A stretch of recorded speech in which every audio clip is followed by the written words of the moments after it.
প্রতিষ্ঠানের সভাপতি সম্পাদক বৃন্দ, আসসালামু আলাইকুম, আদাব।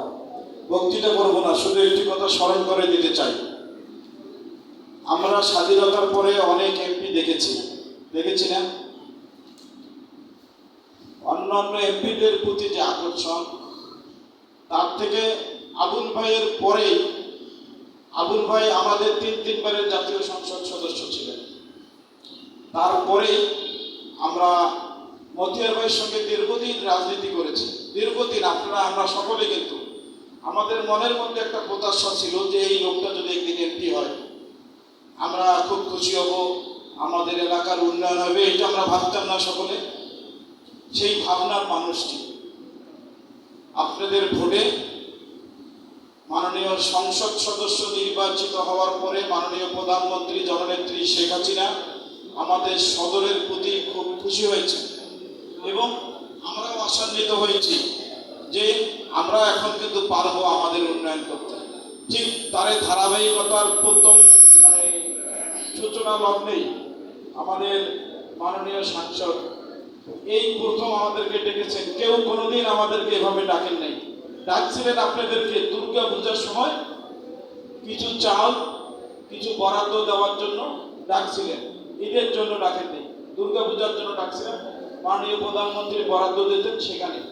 এবারে কিন্তু টিআর কাবিকার টাকা এইভাবে এই লালমনিরহাটের ইতিহাসে সর্বপ্রথম আমাদের মাননীয় সংসদ সদস্য আপনাদের হাতে তুলে দিচ্ছে সরাসরি। এখানে অর্থ আত্মসাতের কোনো সুযোগ নাই।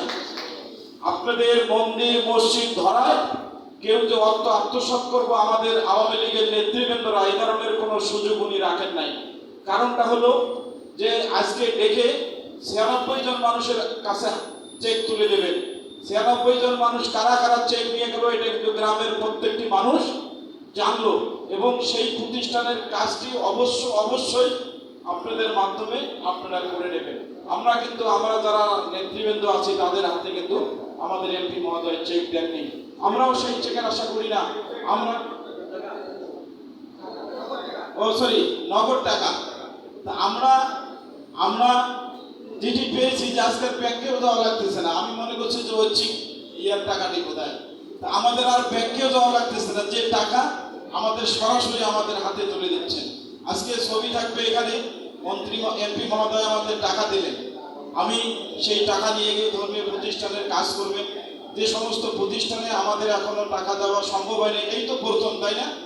এমপি মহোদয়ের প্রথম বরাদ্দ আমরা এইরকম করে বসে সেই বরাদ্দ নিজের হাতে নিতে পারতেছি। এর চেয়ে বড় খুশি আর কিছু আছে? 25 লক্ষ টাকা উনি পেয়েছেন। প্রত্যেক ইউনিয়নের 3টি 4টি করে রাস্তা ইতিমধ্যেই দিয়েছেন। 40টি মন্দির মসজিদের টাকা উনি দিয়েছেন, পাবেন, সবকিছু পাবেন। উন্নয়নটা 25 কোটি, আবারও 4.5 কোটি টাকার প্রকল্প। এখানে বসে আমাকে বলতেছিলেন যে ইঞ্জিনিয়ারের সঙ্গে কথা বলো, প্রকল্প ঠিক হয়েছে কিনা। 4.5 কোটি টাকার প্রকল্প অনুমোদন দিচ্ছেন। এই যে ধারাবাহিকতা যেহেতু শুরু হয়েছে, আমাদের কাজগুলো যেহেতু শুরু হয়েছে, আমি শুধু আপনাদেরকে অনুরোধ করব যে আমাদেরকে ভুল বুঝবেন না, আমাদের এমপি মহোদয়কে ভুল বুঝবেন না। আপনারা যেভাবে তার সঙ্গে থেকে আপনারা মাঠে ঘাটে রাজনীতি করে আজকে তাকে মহান জাতীয় সংসদে পাঠিয়েছেন, আপনারা অবশ্যই তার প্রতিফল পাবেন। উনি যতদিন বেঁচে আছে অতদিন আপনাদেরকে তার পিছনে থেকে আমাদের সঙ্গে থেকে সহযোগিতা করবেন, এলাকার উন্নয়নে সহযোগিতা করবেন। এই আশাটুকু আপনাদের কাছে রেখে আমি পরিশেষে আপনাদের কাছে একটি অনুরোধ করে যেতে চাই। সেটি হলো যে মানুষ বিভিন্ন ধরনের কথাবার্তা আমাদেরকে বলবে। ক্ষমতায় যাওয়ার পরে কিন্তু এখন সুবিধাভোগী যারা সুবিধা বঞ্চিত হয়েছে, ইতিমধ্যেই যারা সুবিধা গ্রহণ করেছে তারা কিন্তু এখন সুবিধা বঞ্চিত হয়েছে। আমরা সুবিধা চাই না মাননীয় সাংসদের কাছে।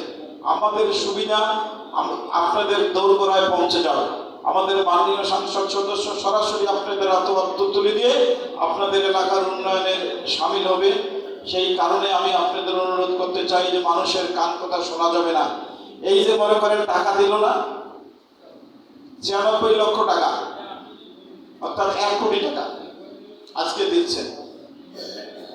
মানুষ কিন্তু আপনাদেরকে বুঝাবে যে আপনাদেরকে দিল 96,000 টাকা, ওটা আসছে 96 কোটি টাকা, এরকম বুঝায় না?